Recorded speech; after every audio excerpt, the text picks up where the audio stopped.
नमस्कार विद्यार्थी मित्रांनो, मी अर्जुन सर तुमचं पुन्हा एकदा स्वागत करतो आपल्या सेशनमध्ये। गेल्या सेशनमध्ये आपण लोकसभेची इलेक्शन वाढली होती, 18वी लोकसभा पाहिली होती, ज्याच्यामध्ये पूर्ण महाराष्ट्र आणि देशाचा इतिहास पाहिला होता लोकसभेच्या दृष्टिकोनातून निवडणुकीच्या। आज आपण महाराष्ट्रामध्ये 2024 मध्ये झालेली जी इलेक्शन आहे ती आपण पाहणार आहे, विधानसभेचे इलेक्शन। हे सेशन जे आहे ते 2024 1 जानेवारी 2024 पासून 1 डिसेंबर 2024 पर्यंतचे असणारे 2024 घडामोडी पाहतोय, म्हणजेच त्याला आपण इयरबुक 2025 म्हणतोय, ज्याच्यामध्ये सगळ्यात महत्त्वाची इलेक्शन आहे महाराष्ट्राची विधानसभा। चला सुरुवात करूया वेळ न घालवता सेशनला। आपण जो डाटा घेतोय तो चालू घडामोडी अभिनवचं पब्लिकेशनचं पुस्तक किंवा सगळ्या परिक्रमा अनालिसिस करून आणि राजेश भराटे किंवा मार्केटमध्ये असणारी सगळीच पुस्तकं विथ विकिपीडिया हे यूज करून आपण हे सेशन घेतोय। त्यामुळे एकही कंटेंट जो आहे तो आपण सोडले नाही, एकाच व्हिडिओमध्ये पूर्ण सेशन जे आहे विधानसभेच्या मध्ये इलेक्शन मध्ये पुढच्या 2025 मध्ये असणाऱ्या सगळ्या परीक्षा गट ब गट क सगळ्या सरळ परीक्षेमध्ये फिक्स प्रश्न असणारा जो मुद्दा आहे तो महाराष्ट्राची विधानसभा 2024। चला बघूया घोषणा याची कधी झाली तर 15 ऑक्टोबर 2024 ला। तर हे लक्षात ठेवा 15 ऑक्टोबर 2024, कारण महाराष्ट्राची विधानसभा जी आहे ती प्रत्येक वेळेस पुढे ढकलत होती। निवडणूक आयुक्त यांनी खूप सारी कारणं दिली होती, सण सोय वगैरे, याच्यामुळे आम्ही इलेक्शन पुढे ढकलत होती। फायनली इलेक्शन जी घेतली होती 15 ऑक्टोबर हा दिवस लक्षात ठेवा। ओके, मतदान जे आहे म्हणजे दसऱ्यानंतरचा दिवस होता, दसऱ्यानंतर आपण घेतलं होतं 15 ऑक्टोबर घोषणा झाली आणि मतदान झालं 20 नोव्हेंबर 2024 ला। 20 नोव्हेंबर 2024 एकाच टप्प्यात ही इलेक्शन पार पडली, हे सगळ्यात महत्त्वाचं। लोकसभा 5 टप्प्यात झाली, देशाच्या लोकसभा 7 टप्प्यात झाल्या आणि महाराष्ट्राची विधानसभा केवळ एका टप्प्यात झाली, तर हे लक्षात ठेवा। त्यानंतर निकाल याचा कधी झाला 23 नोव्हेंबर 2024 ला।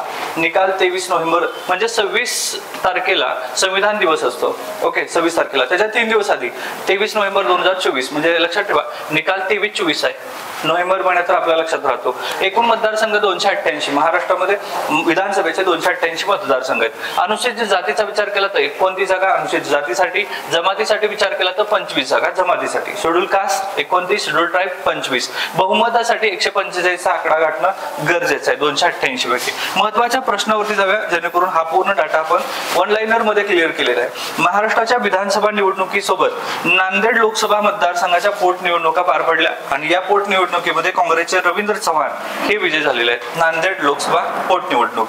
राज्यात एकूण मतदारांचा विचार केला तर 9 कोटी मतदार आहेत, हे लक्षात ठेवा। देशाचा विचार केला तर 96 कोटी होते, महाराष्ट्राचा विचार केला तर हे 9 कोटी मतदार आहेत, हे लक्षात ठेवा। त्यानंतर महाराष्ट्रात सर्वाधिक मतदार पुणे जिल्ह्यात आहे, लोकसंख्या जास्त आहे पुणेमध्ये, तर तिथंच मतदार जास्त आहेत। महाराष्ट्रात सर्वात कमी मतदार सिंधुदुर्ग जिल्ह्यामध्ये आहेत, पॉप्युलेशन पण कमी आहे सिंधुदुर्ग। सर्वाधिक तृतीयपंथी मतदार ठाणे जिल्ह्यामध्ये आहेत, हे लक्षात ठेवा, तृतीयपंथी ठाणे। देशात 50,000 लोकसभेमध्ये तृतीयपंथी होते।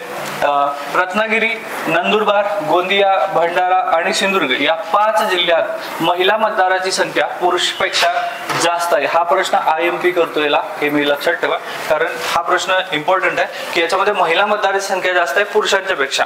आणि हे कुठले कुठले जिल्हे आहेत, रत्नागिरी, सिंधुदुर्ग हे 2 आहेत, ठीक आहे। म्हणजे महाराष्ट्राचा विचार केला तर हे 2 जण रत्नागिरी सिंधुदुर्ग, त्यानंतर वरती टोकात असणारा नंदुरबार, त्यानंतर भंडारा आणि गोंदिया हे इकडचे। ओके, तर हे लक्षात ठेवा, हे 2 आणि हे या 5 जिल्ह्यामध्ये मतदाराची संख्या पुरुषांच्या पेक्षा जास्त आहे महिलांच्या मध्ये। सर्वाधिक उमेदवार देणारे पक्ष कोण? गेल्या वेळेस लोकसभेमध्ये सुद्धा BJP बसपा होता, इथं सुद्धा बसपा 236 आणि 2 नंबरचा पक्ष आहे वंचित बहुजन आघाडी, 208 उमेदवार त्यांनी दिले होते। सर्वाधिक उमेदवार हे माजलगाव बीड मध्ये होते, 34 उमेदवार सगळ्यात जास्त उमेदवार होते। सर्वाधिक उमेदवार विधानसभा 34 उमेदवार होते माजलगाव मध्ये। राज्यात एकूण मतदान 66% पार पडले, राज्यातलं प्रमाण जे आहे एकूण मतदानाचं 66% आहे, हे लक्षात ठेवा। ओके, महाराष्ट्रात सर्वाधिक मतदान कोल्हापुरात झालेलं आहे 76%, 76.73%। कोल्हापूर मधलं सगळ्यात जास्त मतदान झाले। महाराष्ट्रात सर्वात कमी मतदान मुंबई शहरात झाले। शहरामध्ये म्हणजे शहरामध्ये निवडणुकी मधले असणारी जे काही उत्साह आहे तो खूप कमी आहे। लोकसभेला पण बघितला पण आणि विधानसभेला पण बघितलेला आहे। करवीर मतदारसंघ जो आहे कोल्हापुरातला त्याच्यामध्ये राज्यातील सर्वाधिक मतदान झालं। आता हे लक्षात ठेवा, जिल्ह्यात मतदान कोल्हापुरात आणि मतदारसंघामध्ये सगळ्यात जास्त मतदान करवीर मधलं झालेलं आहे, हे 84.96% हे एवढं सगळ्यात जास्त झालं होतं. नरके साहेब जे आहेत ते इथून जिंकून आलेत करवीर मतदारसंघातून. ठीक आहे. कुलाबा मतदारसंघ राज्यातील सर्वात कमी मतदान झाले 44.44. रायगड मधलं हे मतदारसंघ आहे कुलाबा, तर इथं सगळ्यात कमी मतदान झालेलं आहे. विधानसभा निवडणुका लढवणाऱ्या राज्यातील पहिल्या तृतीयपंथी उमेदवार कोण आहेत? तर हे लक्षात ठेवा, हा प्रश्न फिक्स येईल. शभीमा पाटील. तर हे लक्षात ठेवा, शभीमा पाटील रावेर मतदारसंघ आहेत आणि यांना तिकीट वंचित बहुजन आघाडी यांनी दिलं होतं. वंचित बहुजन आघाडी हे विधानसभा निवडणूक लढवणारी राज्यातील पहिली तृतीयपंथी आहे. भीमावरून शभीमा लक्षात ठेवा. ओके. महाराष्ट्राचे सध्याचे निवडणूक आयुक्त कोण होते? विधानसभेची इलेक्शन झाली तेव्हा एस चोकलिंगम हे IMP करतो, हे महाराष्ट्राच्या निवडणूक आयुक्त होते. महाराष्ट्राच्या सोबत झारखंड राज्यांच्या विधानसभा पार पडल्या, हे लक्षात ठेवा. आणि झारखंडचे मुख्यमंत्री म्हणून कोण अपॉइंट झालं? तर हेमंत सोरेन. त्यांना अटक झाली होती, तर तेच पुन्हा तिथं मुख्यमंत्री झालेले झारखंडचे. सर्वाधिक मताधिकाने विजयी उमेदवार कोण आहे? तर विधानसभेचा विचार केला तर काशीराम पावरा, शिरपूर धुळे मतदारसंघ भाजपाचे उमेदवार आहेत. काशीराम हे सगळ्यात जास्त लीड आलेले आहेत मताधिकी घेऊन. सर्वात कमी मताधिक्याने विजय मुफ्ती मोहम्मद खालिक, ह्या AIM जो आहे तो पक्ष, याच्यातून मालेगाव मध्ये नाशिक मधून आले. 162 वोट मिळाले. AIMIM ओके असुद्दीन ओवैसी यांचा पक्ष आहे. मुफ्ती मोहम्मद खालिक ह्या आहेत सर्वात कमी मताधिकाने विजय झालेले आहेत. आणि सगळ्यात जास्त काशीराम पावरा. सर्वात तरुण आमदार कोण आहेत? हा IMP प्रश्न आहे. सर्वात तरुण आमदार रोहित पाटील आहेत. तासगाव मतदारसंघ, वय वर्ष 25 वर्ष, राष्ट्रवादी काँग्रेस शरदचंद्र पवार गटातले रोहित पाटील, हे लक्षात ठेवा, हे सर्वात तरुण आमदार आहेत. सर्वात ज्येष्ठ आमदार कोण आहेत? छगन भुजबळ आहेत, वय वर्ष 77. NCP अजित पवार गट, वय वर्ष 77. छगन भुजबळ यांना ज्येष्ठ आमदार म्हणून पुन्हा लोकांनी निवडून दिलेला आहे.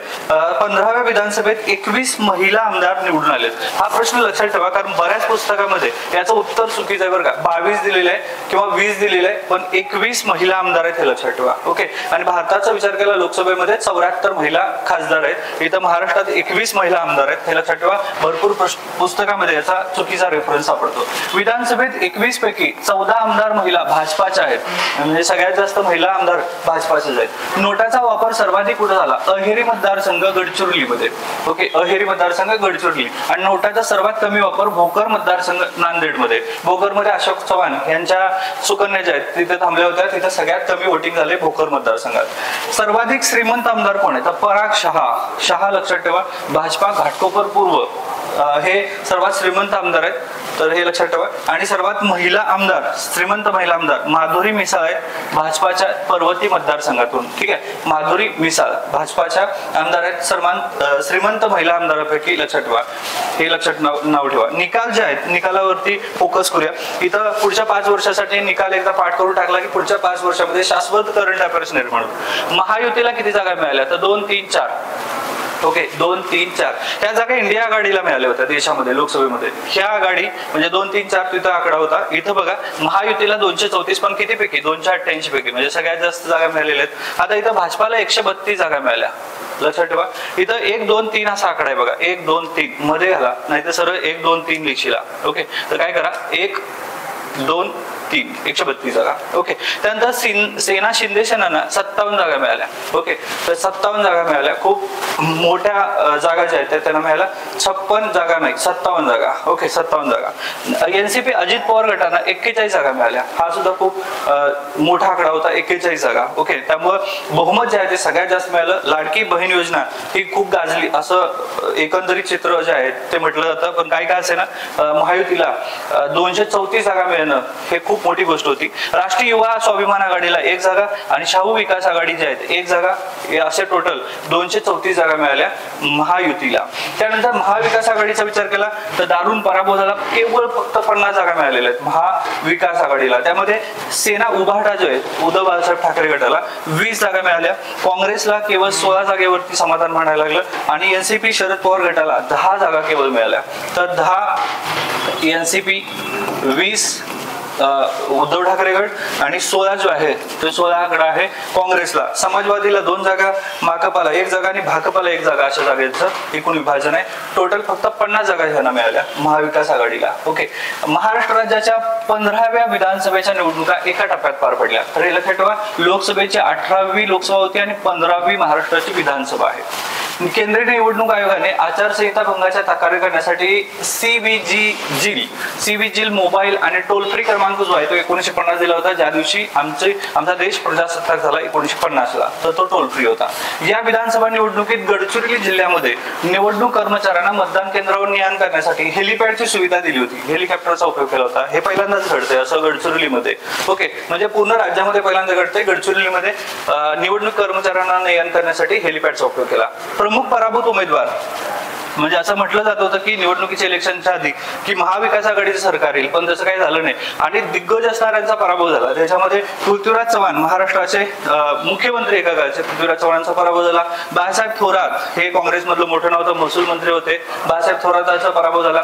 कोरोनामध्ये ज्यांनी आपल्याला वाचवलं होतं त्यावेळेचे आरोग्यमंत्री होते राजेश टोपे साहेब, यांचा पराभव झाला. यशोमती ठाकूर यांचाही पराभव झाला. त्यानंतर हर्षवर्धन पाटील नुकताच म्हणजे पक्षप्रवेश केला होता एनसीपी गटामध्ये, त्यांचाही पराभव झाला. त्यानंतर बच्चू कडू हे 3 वेळेस आमदार राहिलेले बच्चू कडू, अपंगांसाठी दिव्यांगांसाठी काम करणारे, यांचा अचलपूर मधून पराभव केला. हितेंद्र ठाकूर यांचा पराभव झाला.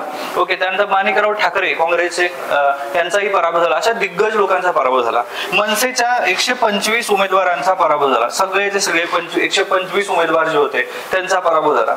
15व्या विधानसभेत महाराष्ट्राच्या विधान परिषदेतून 6 आमदार विधानसभेत पाठवले गेले. म्हणजे असे काही आमदार होते जे विधान परिषद होते आता, पण त्यांनी विधानसभा लढली आणि असे 6 उमेदवार जे आहेत 6 आमदार हे जिंकलेले.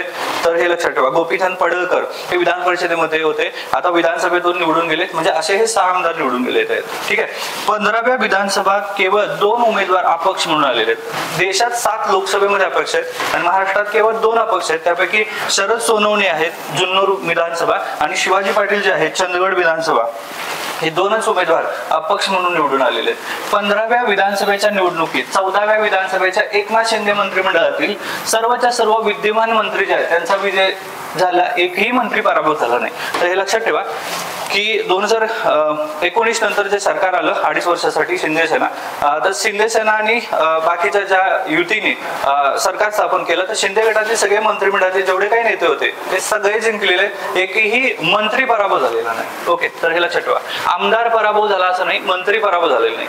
ओके, महाराष्ट्राचे उपमुख्यमंत्री पद भूषवल्यानंतर मुख्यमंत्रीपदी येणारे पहिली व्यक्ती देवेंद्र फडणवीस, कारण उपमुख्यमंत्री होते आणि आता जे आहे ते मुख्यमंत्री झाले, असे ते पहिलेच मुख्यमंत्री ठरतील. महाराष्ट्राचे 6व्यांदा विक्रमी उपमुख्यमंत्री पद भूषवणारे अजितदादा पवार तर 6व्यांदा उपमुख्यमंत्री राहिलेले आहेत. 6 मारला अजितदादांनी, हे लक्षात ठेवा. ओके, महाराष्ट्राचे म्हणजे त्यांनी प्रेस कॉन्फरन्स मध्ये सांगितलं होतं की एकनाथ शिंदेचं माहित नाही, पण मी सरकारमध्ये जातोय आणि मी शपथ घेणार आहे. तर हे अजितदादा पवार. महाराष्ट्राचे नवे मुख्यमंत्री म्हणून देवेंद्र फडणवीस यांनी आणि तसेच उपमुख्यमंत्री म्हणून एकनाथ शिंदे आणि अजित पवार यांनी 5 डिसेंबर 2024 मध्ये शपथ घेतली. कुठं शपथ घेतली असा प्रश्न येईल, आझाद मैदानावरती. खूप मोठा सोहळा झाला आझाद मैदान मुंबई, तर तिथं ही शपथ गेली. 6 डिसेंबरला महापरिनिर्वाण दिवस असतो, हे लक्षात ठेवा. ठीक आहे, तर महापरिनिर्वाणच्या आदल्या दिवशी 5 डिसेंबरला ही शपथविधी कार्यक्रम पार पडला आझाद मैदानामध्ये. त्यानंतर महाराष्ट्राचे मुख्यमंत्री देवेंद्र फडणवीस हे 15व्या विधानसभेचे एकूण 21वे नवे मुख्यमंत्री आहेत. हे लक्षात ठेवा, कितीवे? 21वे. मुख्यमंत्री एकनाथ शिंदे 20वे आणि फडणवीस साहेब 18वे होते. उद्धव ठाकरे साहेब हे लक्षात ठेवा 20वे शिंदे साहेब, त्यानंतर 19वे उद्धव ठाकरे साहेब होते. आता हे 21वे नवे मुख्यमंत्री ठरतील. महाराष्ट्राचे मुख्यमंत्री देवेंद्र फडणवीस आणि अजितदादा पवार तसेच एकनाथ शिंदे यांनी शपथ महाराष्ट्राचे राज्यपाल CP राधाकृष्णन यांनी दिली होती. तत्कालीन राज्यपाल आहेत CP राधाकृष्णन यांनी त्यांना शपथ दिली. 22 डिसेंबर 2024 पर्यंत महाराष्ट्राच्या मंत्रिमंडळात मुख्यमंत्र्यासह एकूण 42 मंत्री आहेत. हे लक्षात ठेवा, एकूण किती मंत्री? 42 मंत्री आहेत. ओके, टोटल विधानसभेच्या किती मंत्री असायला पाहिजे याची तरतूद स्पष्ट घटनेत आहे आणि त्यामुळे तिथं 42 मंत्री आहेत. महाराष्ट्राच्या मंत्रिमंडळात सध्या पंकजा मुंडे या एकमेव विधान परिषदेच्या सदस्य आहेत. तर विधान परिषदेचे सदस्य आहेत आणि मंत्रिमंडळात अशा पंकजा मुंडे एकमेव सदस्य आहेत. त्यानंतर पुढे जाऊया, महाराष्ट्राच्या मंत्रिमंडळात सध्या 4 महिला मंत्री आहेत. पंकजा मुंडे, आदिती तटकरे यांचं नाव लक्षात ठेवा, कारण लाडकी बहीण योजना याच्या संदर्भात महत्वाचं मंत्रालय आदिती तटकरे, पुढे आपण बघणार आहे मंत्रालयाचं वाटप. पंकजा मुंडे, आदिती तटकरे, माधुरी मिसाळ हे सगळ्यात श्रीमंत महिला उमेदवार होती विधानसभेच्या आमदारामध्ये, आणि मेघना साकोरे ह्या एकूण 4 महिला मंत्री आहेत मंत्रिमंडळामध्ये. ठीक आहे. आणि विधान परिषदेच्या असणाऱ्या पंकजा मुंडे एकमेव आहेत. आता मंत्रिमंडळाचा विचार केला तर महत्वाचं मंत्रिमंडळ आपण जाणून घेऊ की मुख्यमंत्री देवेंद्र फडणवीस यांच्याकडे सध्या गृह मंत्रालय, याच्यामध्ये वाद झाला होता. एकनाथ शिंदे साहेब गावी गेले होते, गृह मंत्रालय त्यांना पाहिजे होतं पण गृह मंत्रालय त्यांना मिळालं नाही, आणि शेवटी हे फडणवीस साहेब यांच्याकडेच राहिलं. ऊर्जा आणि कायदा मंत्रालय, सामान्य व्यवस्थापन, माहिती आणि इतर शिल्लक खाती त्यांच्याकडे, म्हणजे मुख्यमंत्री, गृहमंत्री, ऊर्जा मंत्री, कायदा मंत्री. तर कायदा मंत्री सुद्धा तेच आहे. मुख्यमंत्री एकनाथ शिंदे यांच्याकडे सध्या नगर विकास, जे पूर्वी त्यांच्याकडे पद होतं तेच आहे, सामाजिक उपक्रम, नगर विकास. त्यानंतर मुख्यमंत्री अजितदादा पवार यांच्याकडे अर्थ मंत्रालय जे आधी होतं, आणि उत्पादन शुल्क जे आहेत हेही पद त्यांच्याकडे आहे. त्यानंतर कॅबिनेट मंत्र्यांनी त्यांची खाती विचार केला तर चंद्रशेखर बावनकुळे यांच्याकडे महसूल मंत्रालय आहे. ओके, चंद्रशेखर बावनकुळे महसूल मंत्री आहेत सध्या. त्यानंतर राधाकृष्ण विखे पाटील जे आहेत जलसंपदा मंत्री आहेत. त्यानंतर हसन मुश्रीफ यांच्याकडे वैद्यकीय शिक्षण दिलेलं आहे, हे लक्षात ठेवा. कोल्हापूरमधून हसन मुश्रीफ वैद्यकीय शिक्षण हे त्यांच्याकडे आहे. त्यानंतर पुढे चंद्रकांत पाटील यांच्याकडे उच्च तंत्र शिक्षण आणि संसदीय कामकाज, हे IMP लक्षात ठेवा. महाराष्ट्राचे संसदीय कामकाज मंत्रालय कोण आहे तर चंद्रकांत पाटील ज्येष्ठ आहेत आणि त्यांच्याकडे उच्च आणि तंत्र शिक्षण आहे. गिरीश महाजन यांच्याकडे आपत्ती व्यवस्थापन, डिझास्टर मॅनेजमेंट, म्हणजे आपत्ती जिथं जिथं आहे तिथं गिरीश महाजन आता असतील. गुलाबराव पाटील हे पाणी पुरवठा मंत्रालय, जे पूर्वी त्यांच्याकडे होतं तेच परत आहे पाणी पुरवठा मंत्रालय. गणेश नाईक IMP लक्षात ठेवा, हे वनमंत्री आहेत सध्या, म्हणजे वनांची जबाबदारी हे जे आहे ते गणेश यांच्याकडे आहे, तर हे लक्षात ठेवा. गणेश नाईक यांच्याकडे वन मंत्रालय. दादाजी भुसे IMP करतो शालेय शिक्षण जे आहेत, शालेय शिक्षण दादाजी भुसे यांनी खूप तडफडीचे निर्णय, तडकाफडकी निर्णय आणि खूप चांगले निर्णय अलीकडे सत्तेत आल्यानंतर लगेचच घेतले. दादा भुसे यांनी 1ली ते 5वी 8वी पर्यंतच्या सगळ्याचे पास होण्याची टेंडन्सी होती ती बंद पाडली. आता तुम्हाला पेपर देऊन परीक्षा त्या वर्षीची पास व्हायलाच लागणार आहे. दादा भुसे शालेय शिक्षण मंत्री. सध्या विद्यार्थ्याची संपर्क करणे, संवाद साधणे आणि त्याच्यामधून समस्या सोडवणे हे खूप धडाधडीचे निर्णय दादा भुसे सध्या घेत आहेत. संजय राठोड यांच्यावरती मंत्रालय मंडळामध्ये वर्णी लागणार का नाही लागणार अशी चर्चा होती. पाणी आणि परीक्षण मंत्री, माती हे आहे, काय फार महत्वाचं पद नाही. धनंजय मुंडे सध्या जास्त चर्चित आहेत. त्यांच्याकडे अन्न आणि नागरी पुरवठा मंत्रालय होतं, जे की छगन भुजबळ यांच्याकडे होतं. छगन भुजबळांना मंत्रालयात घेतलं नाही, त्यांचं मात्र पद धनंजय मुंडे यांना दिलेलं आहे, हे लक्षात ठेवा. ओके. त्यांना मंगल प्रभात लोढा यांच्याकडे कौशल्य विकास, रोजगार, उद्योग हे सगळी पद आहेत. उदय सामंत यांच्याकडे उद्योग मंत्रालय, लक्षात ठेवा. IMP दावोस मध्ये होणारी जी परिषद होते त्याच्यासोबत देवेंद्र फडणवीस यांच्यासोबत उद्योग मंत्रालयाचे उदय सामंत सध्या गेलेले आहेत. मराठी भाषा हे सुद्धा पद उदय सामंत यांच्याकडेच आहे, त्यामुळे उद्योग उदय सामंत हे लक्षात ठेवा. ओके. त्यानंतर पुढे जाऊया. जयकुमार रावल हे इम्पॉर्टंट. महिला बाल विकास आदिती तटकरे, हे लक्षात ठेवा. महिला बाल विकास मंत्रालय आदिती तटकरे सध्या लाडकी बहीण योजना जी आहे त्याच्यावरती फेमस आहेत, आदिती तटकरे. सार्वजनिक बांधकाम शिवेंद्र राजे भोसले यांच्याकडे आहे. कृषी मंत्रालय सध्या जे आहे माणिकराव कोकाटे यांच्याकडे IMP लक्षात ठेवा. पीक पाहणी वगैरे हे सगळे जे योजना आहेत त्याच्यासाठी कृषी माणिकराव कोकाटे यांच्याकडे आहे. ग्रामविकास मंत्री जे आहेत जयकुमार गोरे यांच्याकडे आलेले आहे. ग्रामविकास मंत्री. पंचायत राज आपल्या MPSC मध्ये सगळ्यात इम्पॉर्टंट मुद्दा आहे हा, पंचायत राज ग्रामविकास जयकुमार गोरे. ठीक आहे, तर हे लक्षात ठेवा. त्यानंतर अन्न आणि औषध प्रशासन नरहरी झिरवाळ हे अन्न आणि औषध प्रशासन मंत्री आहेत. संजय सावकारे कापड मंत्री आहेत. संजय शिरसाट सामाजिक न्याय IMP करतो मी. सामाजिक न्याय जो असतो संजय शिरसाट शिंदे गटातले प्रवक्ते आहेत. संजय शिरसाट यांच्याकडे सामाजिक न्याय आलेलं आहे. वाहतूक प्रताप सरनाईक यांच्याकडे आलेलं आहे. भरत गोगावले हे नाव खूप चर्चित आहे. रोजगार हमी आणि फलोत्पादन मंत्री, म्हणजे गेल्या काळात मंत्रिमंडळामध्ये वर्णी लागणार का नाही लागणार करत 2.5 वर्ष गेली, पण शेवटी आता भरत गोगावले साठी यांना रोजगार मंत्रालय मिळालेलं आहे. मकरंद पाटील मदत पुनर्वसन मंत्री आहेत. नितेश राणे IMP करा, यांच्याकडे मत्स्य आणि बंदर. नितेश राणे आणि निलेश राणे हे दोन्ही भाऊ आलेले जिंकून, त्यामुळे नितेश राणे यांच्याकडे मत्स्य मंत्रालय मिळालेलं आहे. आकाश पुणकर यांच्याकडे कामगार मंत्रालय आहे. बाबासाहेब पाटील सहकार मंत्री IMP करा, सहकार मंत्री बाबासाहेब पाटील यांच्याकडे. सार्वजनिक आरोग्य मंत्रालय प्रकाश आंबेडकर IMP करा. पहिल्यांदाच एकंदरीत लॉटरी लागलेली असं बनवून कोल्हापूरचे पालकमंत्री असतील, कोल्हापूरमध्ये थेट असणारे म्हणजे दबदबा नसणारे एक सामान्य कार्यकर्ता असणारा जे प्रकाश आंबेडकर आहेत आमदार, त्यांना सार्वजनिक आरोग्य मंत्रालयच मिळालं, त्यामुळे कुटुंब कल्याण आता पालकमंत्री सुद्धा आहेत प्रकाश आंबेडकर. पंकजा मुंडे विधान परिषदेत असणारे एकमेव आमदार आहेत ज्या मंत्रालयात आहे मंत्रिमंडळात पशुसंवर्धन आणि पर्यावरण, म्हणजे महाराष्ट्राचे पर्यावरण मंत्री कोण आहेत? पंकजा मुंडे, हे लक्षात ठेवा. अतुल सावे यांच्याकडे ओबीसी विकास, दुग्ध विकास आणि ऊर्जा नूतनीकरण ही पदं आलेले आहेत. अशोक उईके यांच्याकडे आदिवासी विकास यांच्याकडे ही पदं आलेले आहेत. शंभूराज देसाई यांच्याकडे पर्यटन, खाण आणि स्वातंत्र्य सैनिक कल्याण मंत्रालय, शंभूराज देसाई पर्यटन मंत्री झालेले आहेत. त्यानंतर आशिष शेलार हे मोठं नाव आहे, बीजेपी मधलं माहिती तंत्रज्ञान मंत्री आहेत. दत्तात्रय भरणे क्रीडा आणि अल्पसंख्याक विकास आणि ही पदे जे आहेत, अवकाप हे प्रिंटिंग मिस्टेक आहे, ही दत्तात्रय भरणे यांच्याकडे महाराष्ट्राचं क्रीडा मंत्री पद दत्तात्रय भरणे यांच्याकडे आहे. तर महत्वाचे जेवढे काही मंत्रालय आहे त्याच्यामध्ये IMP केले तेवढंच फक्त लक्षात घ्या. आता राज्यमंत्र्यांनी त्याची खात्रीचा विचार केला. माधुरी मिसाळ यांच्याकडे लक्षात ठेवा सामाजिक न्याय हे राज्यमंत्री आहेत.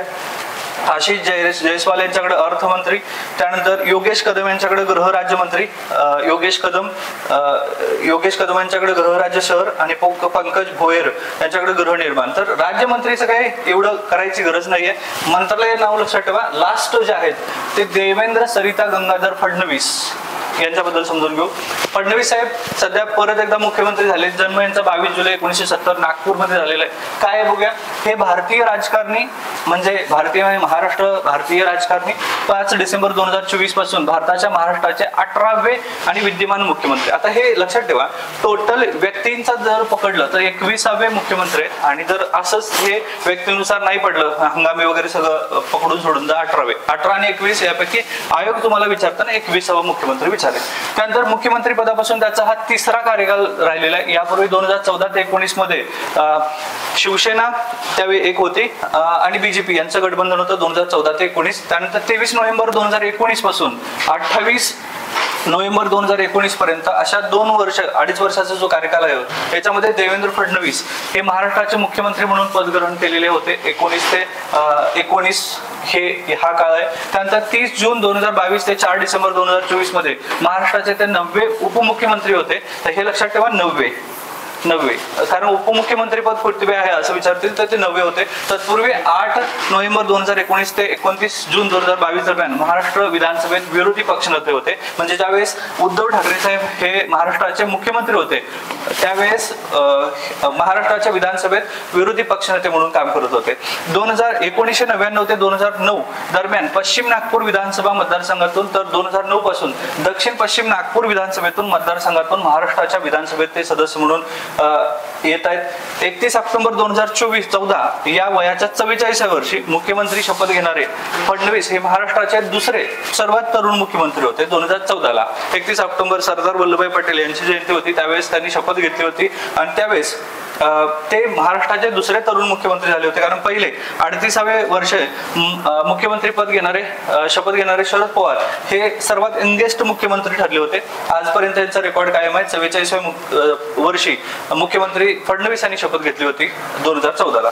2019 मध्ये छुप्या पद्धतीने सरकार स्थापन करून सर्वात कमी काळासाठी महाराष्ट्र राज्याचे मुख्यमंत्री म्हणून त्यांनी काम भूषवलं होतं. तर हे लक्षात ठेवा, 2019 मध्ये अजितदादा पवार उपमुख्यमंत्री आणि फडणवीस साहेब मुख्यमंत्री म्हणून ती 4 दिवसाचे शपथ घेतली होती आणि त्यानंतर सरकार कोसळलं.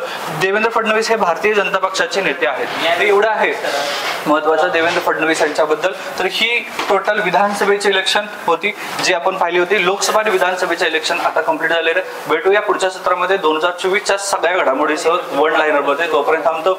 जय हिंद.